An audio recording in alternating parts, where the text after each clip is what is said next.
So the building is the nearest building to where James's workshop was.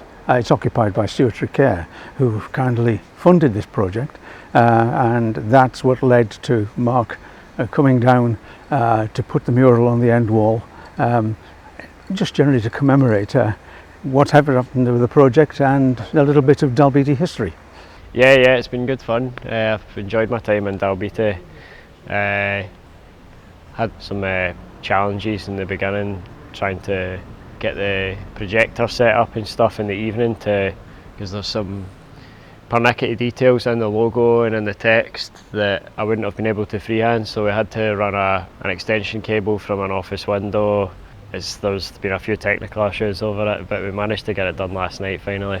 Obviously I recently painted, a couple of years ago I painted a mural for Patterson ATV round the corner, and that was the theme of that was bikes, so it's interesting that I've done a bike related sort of mural and a car related one, so just filling Dalbeattie with vehicles, historical vehicles. So. The Skeoch car was built in sort of 1919 to about 1921 by an engineer from Glasgow who had moved down to Dumfries during the First World War, and he set up a business at the end of the First World War to repair engines, and there was a call for affordable vehicles, and cycle cars were the thing then, and they're cheap,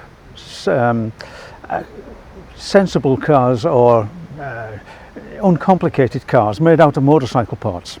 And James set off he designed and built these cars in a workshop which is on the ground we're standing here, and he turned out of 10 or a dozen until a fire broke out in his workshop, and that was the end of his business.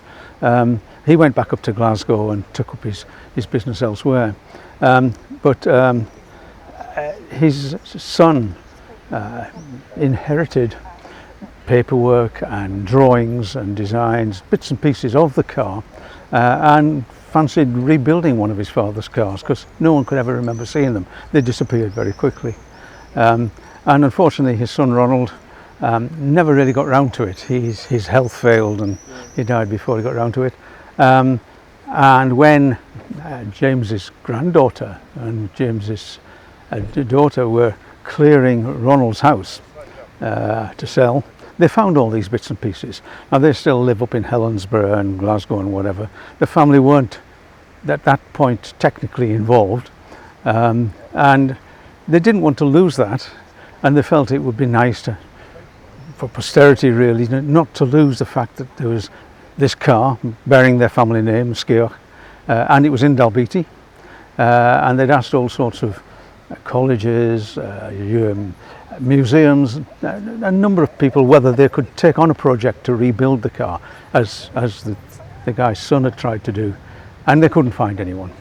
And then Dalbeattie Men's Shed, which had in 2017 when this was happening had just won UK Men's Shed of the Year, had a little bit on television, and the family saw the workshop and thought, maybe we can get the car built there. And the long and the short of it is we spent the last 3 years recreating the car, and there is a recreation in the workshops, in our workshops in Edingham. And the owners of this land, the Johnsons, also were proud that one of the few cars that's been built in Dumfries and Galloway was built on their property.